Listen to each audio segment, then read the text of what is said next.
Ladies and gentlemen, this is one of the most important speeches that you're going to be watching in a very long time.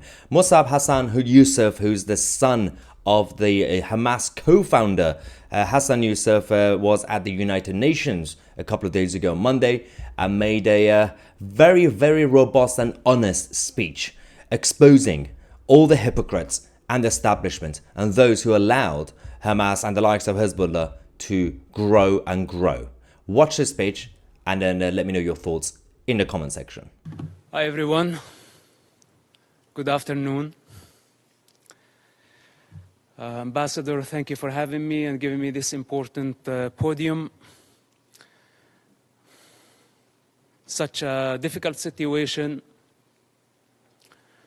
I see lots of division and confusion, lots of hatred, lots of misinformation. And everybody speaks on behalf of the children and on behalf of the innocent. But I am not sure about their real intention. But today I can speak on the authority of a Palestinian child, someone who grew up in that culture. Hamas' first crime against children in the Palestinian societies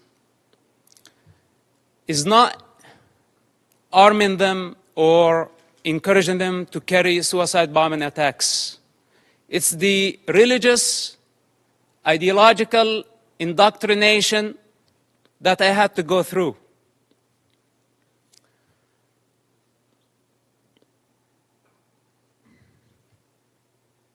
With one intention in mind: to annihilate the state of Israel. This is Hamas' primary goal. In this truth, there is no confusion. I speak as first-hand witness on Hamas and their intention.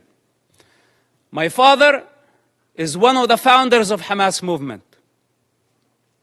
I was there when Hamas was born. I was before Hamas was born. And as I said before, I will be there after Hamas is dead.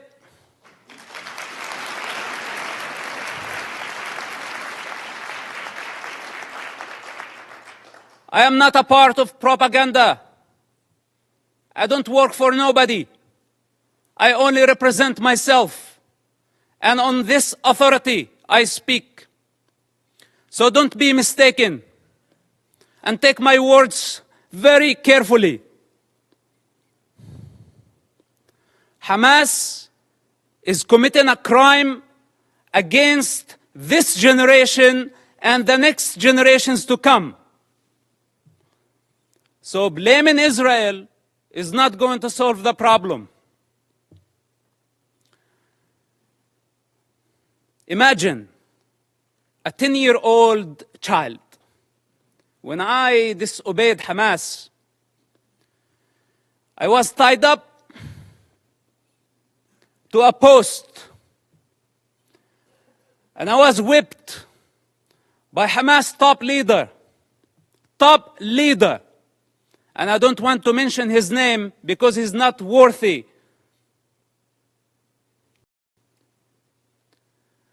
With the electric cable. Every lash, I lost my breath. Until I lost my consciousness. My father was in prison at that time. And this leader thought that he was my mentor. This is Hamas discipline. This is how they wanted me to be. To become a violent savage like them. And the very basic intelligence of a child, when I felt that was not natural, it wasn't. But I had still to go to the mosque to please my mother and please my father and obey this type of monsters. I hate to talk about my personal struggle. And I hate to be in a position to be at defense. He also don't like to be at defense. Because this is what Hamas did to Israel on October 7th. They put all of us at defense. But this doesn't mean that we are not going to win the war.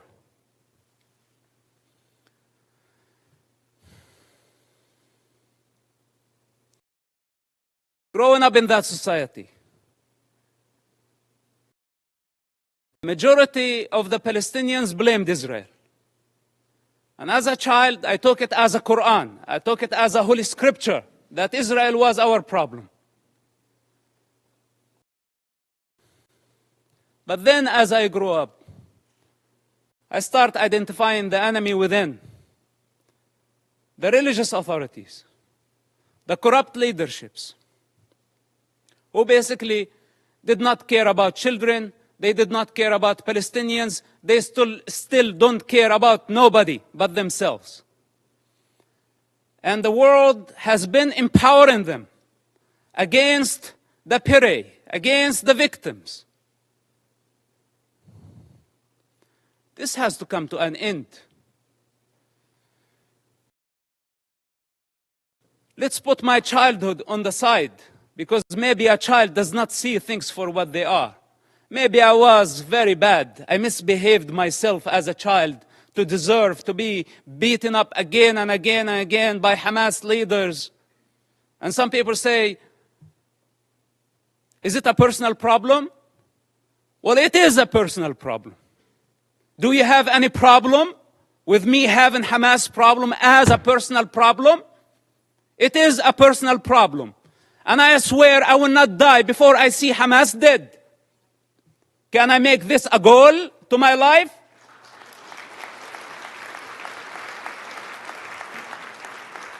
You know, unlike many of the leaders who sit here and give Hamas legitimacy by not condemning them, if the entire world stand there and say otherwise, the child witness within will always be there. And nobody can deceive that child anymore.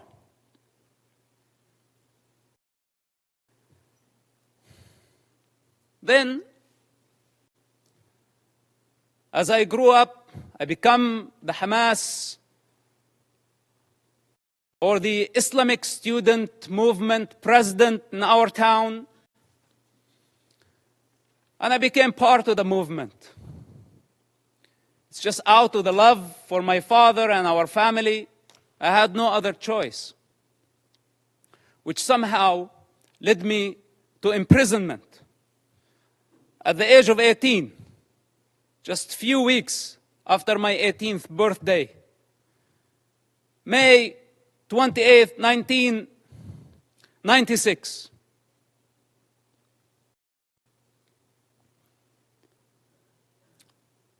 My problem was not Israel who arrested me during that experience. It was Hamas again, but this time with a lot more brutality, a lot more pain than the pain I experienced on a personal level. In prison, Hamas tortured and killed hundreds of Palestinian prisoners, Hamas members, because Hamas had suspicion that they were collaborating with the State of Israel. I spent 16 months in that first arrest among Hamas leaders. What was called Al-Majd, Hamas security wing, for those who don't know, this division of Hamas. This security wing, they brutally tortured people, putting needles under their fingernails, burning plastic on their bodies, putting off cigarettes in their skin. Screams of hundreds of prisoners over that period of time How could I forget? And I don't wish for any of you to go through such experience to realize what type of monster we are dealing with. It's unfortunate that my father helped establish such an organization. And I don't mean to dishonor him. I love my father and I will always do. I'm not here to dishonor my people. I love my people.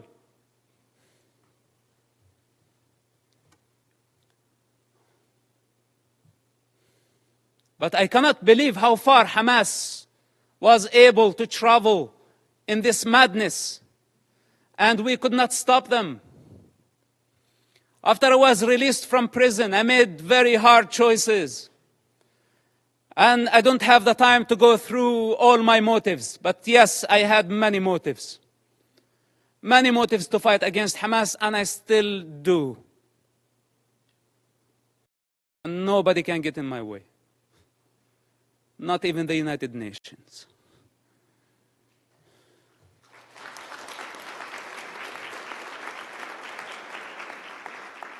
So the choices I made were against any rational mind.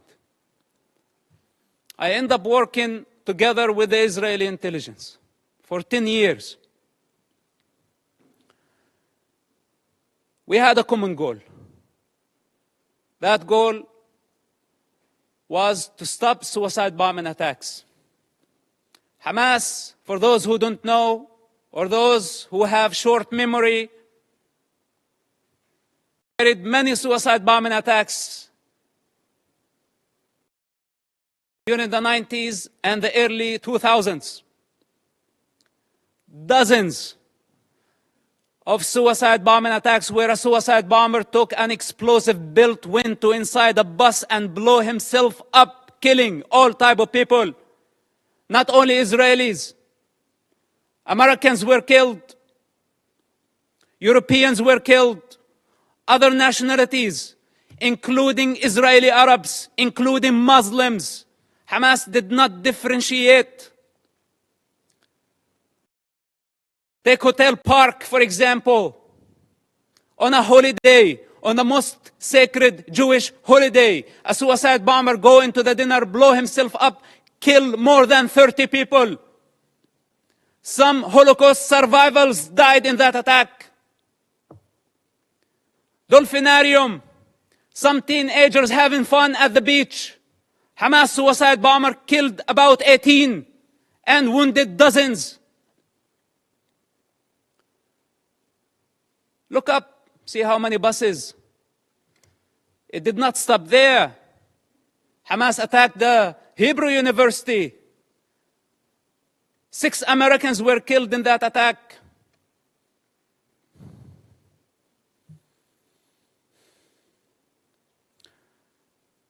They targeted synagogues. They targeted everywhere. Knowing the Israeli retaliation, they invite violence. They love violence. Hamas, without chaos, cannot survive. It's their climate. This is where they thrive.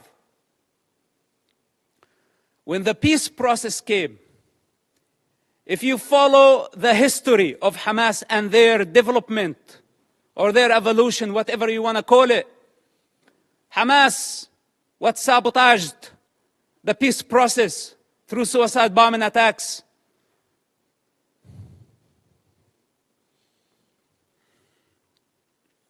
And they don't have a vision. That's the problem. Because nobody can satisfy their ambition when they are waging a holy war. We're not talking about IRA. We're not talking about other political terrorist organizations that we can pressure them, bend them, bring them to the negotiating table. We are talking about a religious group that does not believe in political borders, that wants to annihilate an entire race in order to build an Islamic state. I don't know what else can be said about this group. And I don't know why it's not obvious to everybody that the United Nations fail to condemn them. Bunch of rapists. This is what they are. Lower than animal consciousness.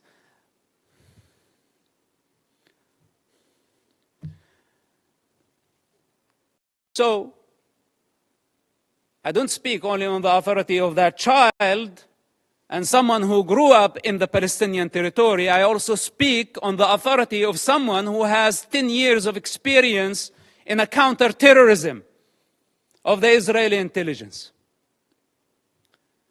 It took us 8 years to capture someone by name Ibrahim Hamid. This mass murderer. 8 years he hid in a small town of Ramallah, less than 20,000 people. It took us 8 years to capture him, while he was sending suicide bombers every other day. It was a big nightmare to capture him. And you know now what they are doing? Why the hostage situation that we have in Gaza? They want him. He's on the top of the list to be released. Ibrahim Hamid, remember his name? Look him up. They want mass murderers to go back to the street. And if you ask yourself, the guy that you saw earlier, Yahya Sinwar, with the child and the rifle, this guy was released just recently, part of the prisoner exchange with Israel. When Israel had to release more than 1,000 Hamas members to return one Israeli soldier back to his mother. And Hamas had a taste to that.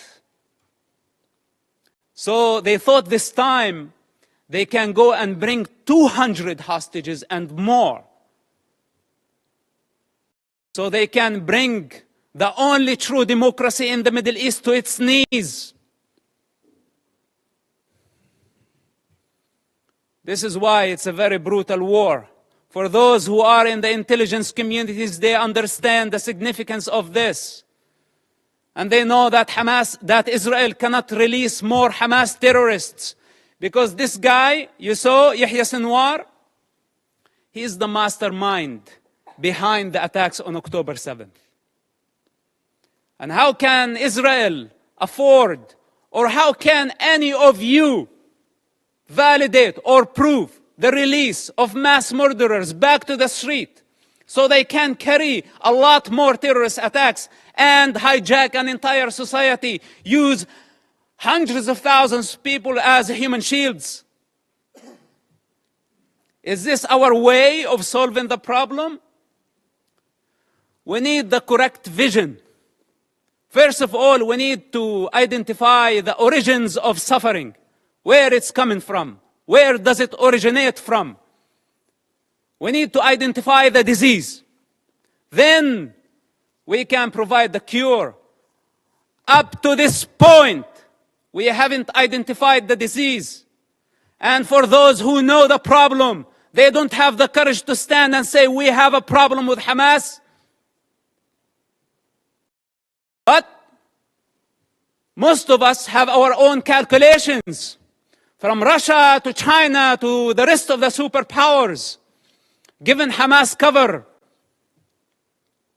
Hamas gave the attacks on October 7th as a birthday gift to Putin. For those who did not make the connection. And I don't want to go farther. Now nobody's talking about Ukraine, using Hamas as the wild card in the Middle East, igniting a religious war to just divert your attention somewhere else. All those criminals, whether they were high profile or low profile, they are all savages. They are all enemies of children and enemies of humanity. The United Nations and the rest of the international community have empowered con men who used what's so-called Palestinian cause to become richer. They were seeking power and wealth. They did not care about the Palestinian people. As the children of Gaza sink in despair and poverty, leaders of Hamas, along with their families and their entourage, enjoy the Four Seasons Hotel in Doha, Qatar.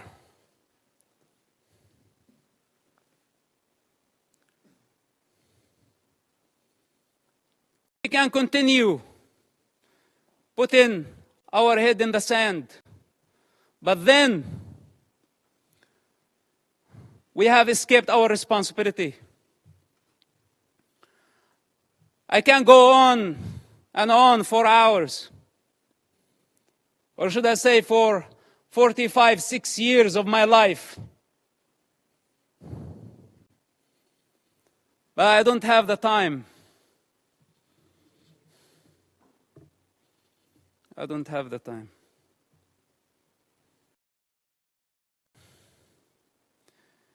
If we don't eradicate Hamas this war and this time, if we don't eradicate them, the next Gaza war is going to be deadlier. It's going to be much greater. If today we are complaining about 10,000 casualties, even though I'm not sure about the numbers because it's Hamas statistics, I don't trust anything they say or anything they do. But even if it was true, it's actually a miracle that we have only this number. The next war, we will talking about hundreds of thousands. This is the fourth war with Hamas and the fifth war in Gaza, because also Islamic Jihad had their own war. If we don't eradicate Hamas and other terrorist groups in Gaza this time and give Gaza back to the people of Gaza, we will give them legitimacy. We will show them that we are afraid. And tomorrow, they will come back with vengeance. What made Hamas attack this time a lot stronger than the past wars? Because under the international pressure, we had to negotiate with them. And we had to give them legitimacy. This is what encouraged them and gave them power. You know, Qatar, for example, it's a member of the United Nations, playing the mediator, etc. They could have fooled me. They are the ones hosting Hamas. They are the ones who have been funding Hamas.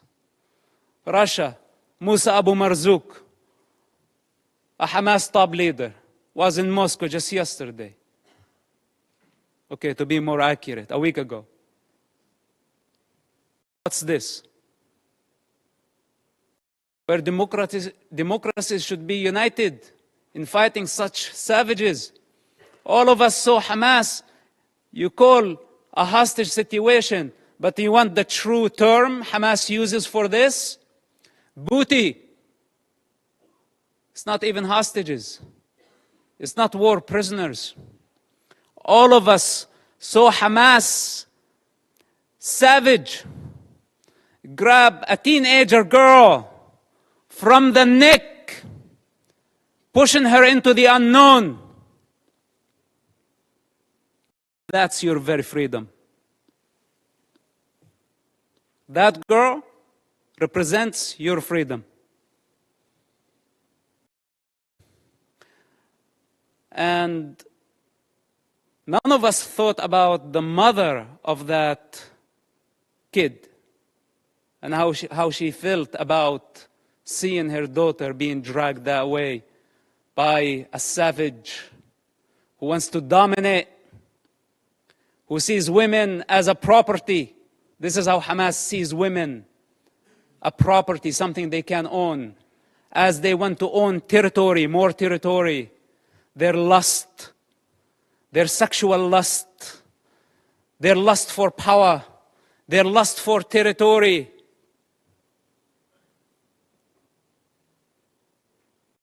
I had to die many times in order to transcend this mentality. So we are talking about a big problem. It's beyond Israel. And here is the danger. And with this, I will conclude. The danger if Israel fail their war in Gaza, which is a brutal war, because if it was open war, Israel would annihilate Hamas in no time, matter of hours, let's say days. Hamas is finished.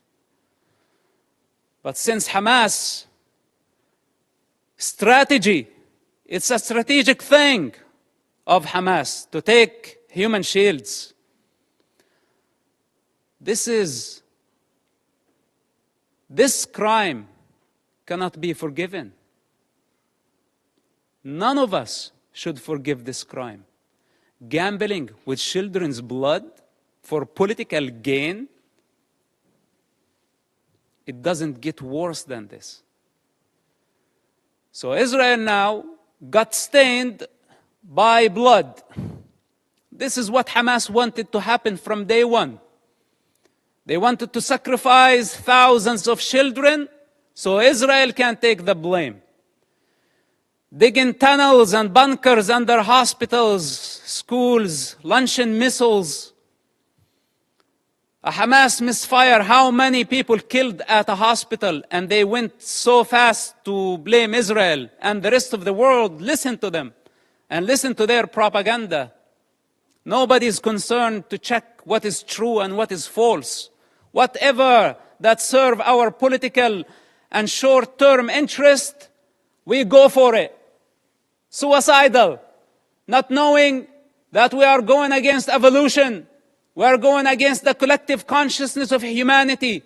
We're going against the interest of children, the defenseless children who has no one to speak on their behalf.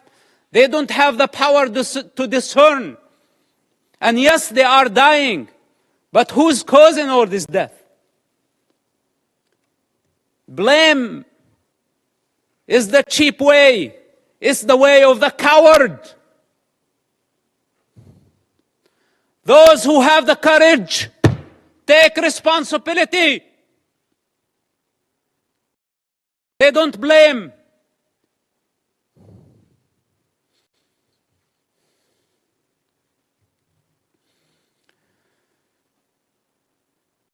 If Hamas is not defeated, if Hamas is not eradicated in Gaza, we will set the model. We will give the freedom to so many radical groups around the world, especially in Europe. Because many of ISIS have fled to Europe under civilian cover. They are sleeping cells in Europe. And there is a migrant problem in Europe. And there is an Islamic problem in Europe. And this is just a warning. If you really care for the global security, and I speak as a person who was part of the counterterrorism effort against radical Islamists, if Hamas is not defeated in Gaza, it will inspire many groups around the globe. They will see that few thousands of savages can blackmail the international community, the superpowers, and bring democracies to their knees. Many of them are watching now, and many of them are very happy about how the world is responding. And many of them are satisfied to see the state of confusion and fear and anxiety. This is the time to get united. Because if Israel fails in Gaza, all of us, we will be next. Thank you for listening, and thank you for giving me the opportunity. May God bless all of us and protect our children, not only the Palestinian children, but also the Israeli children. Bring the hostages back to their families. And may God bring peace to this divided world. Thank you very much for listening.